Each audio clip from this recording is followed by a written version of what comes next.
Yi Chichuan discussed the date of China's reunification with Taiwan in the previous two sections. He believes that 2026 is a key date. It is difficult to postpone. If Xi Jinping is tempted by certain external factors and chooses to delay dealing with unification, this will pose a huge risk to him and his family. This type of risk includes acute risks and chronic risks. Acute risks are rapid counterattacks and blows against Xi Jinping. The rapid disintegration of Xi Jinping's political clique. A typical manifestation of this is the complete blockage of the list of central authorities proposed by Xi Jinping in January 2027. Xi will quickly, or at least gradually, lose control of the political situation. The chronic risk is that Xi Jinping will win over the most powerful political families of the day and reach a political compromise. The price of this political compromise, however, is that Xi Jinping will lose the sole credit for Taiwan's reunification.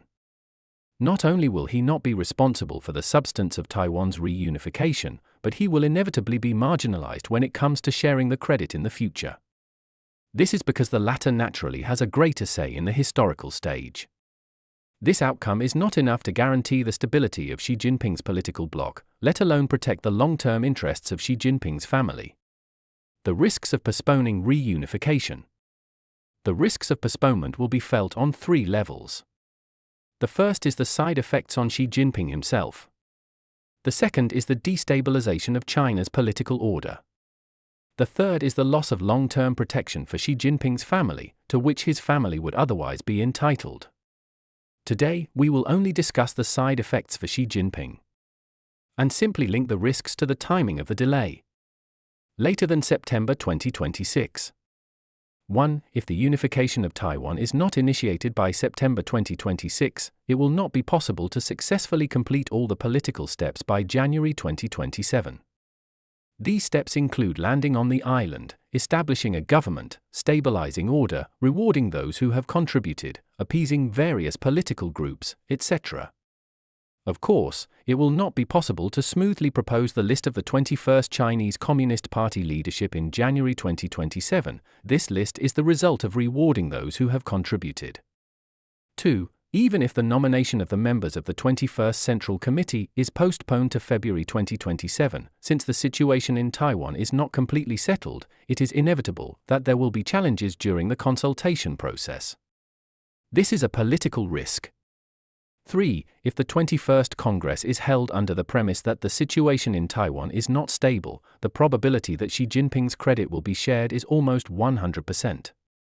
4. If the credit for Taiwan's reunification is not clearly and fully attributed to Xi Jinping at the Congress at the end of November 2027, the probability of his credit being shared is almost 100%. His chances of becoming a deity in the history books are greatly reduced. This reduction means that the historical protection of his family will be seriously weakened. Unification later than January 2027. 1. China's scattered political factions have begun to coalesce. A loose coalition against Xi Jinping is already taking shape. In response to the 2027 master list, various political groups have already begun to contact each other to discuss mutual support. 2. When Xi Jinping proposed the list for the 21st leadership in January 2027, he inevitably had to sacrifice many interests in order to unite the major political families. Even if the first list was submitted by February, there would still be many obstacles due to the unstable situation in Taiwan. Different political groups are trying to expand their gains. Xi Jinping has to unite some political forces while dividing some domestic political groups. This will sow the seeds of political instability for the next 5 years. Reunification after March 2027. 1. Xi Jinping is already widely seen as a failure. His political stature and moral standing are already considered far lower than Hu Jintao's.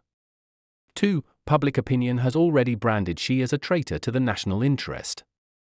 Unlike Hu Jintao, whose inaction can be forgiven, Xi Jinping's inaction is almost impossible to forgive. 3. Either Xi Jinping will hastily initiate reunification in March 2027, or he will be forced to announce a fixed timetable for reunification.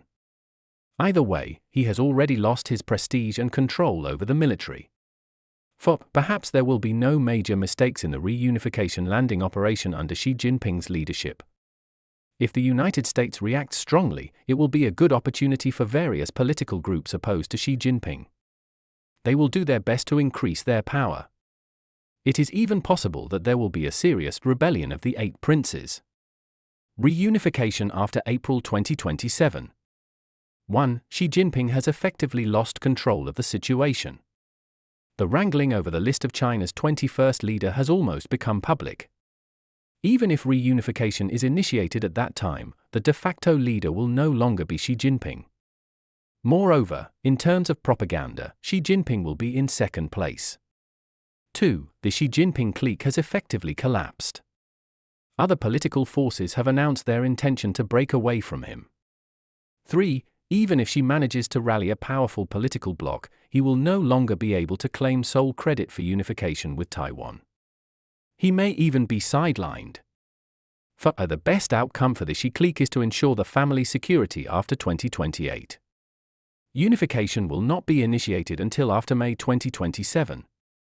1. Many political or military cliques seize opportunities for short-term gains. They may use various means to achieve their gains.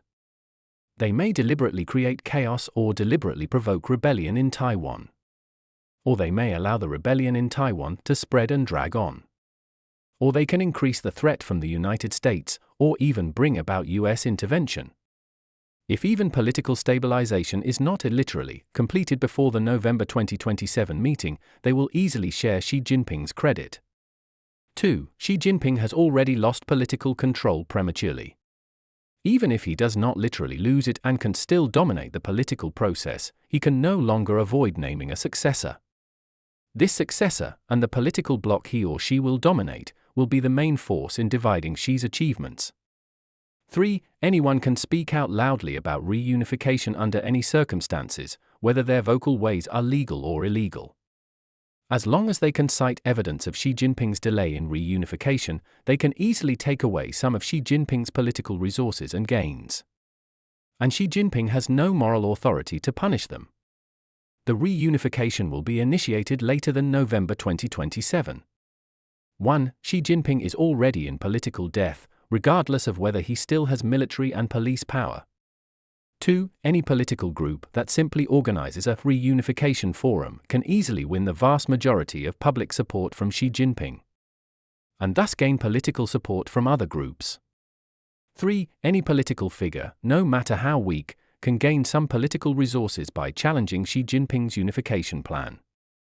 4. Xi Jinping's political aides will be his most dangerous enemies in seizing his political resources. As long as the Chinese public believes that Xi Jinping has betrayed the national interest, anyone can benefit from opposing him. And his political aides have the highest priority in seizing political resources.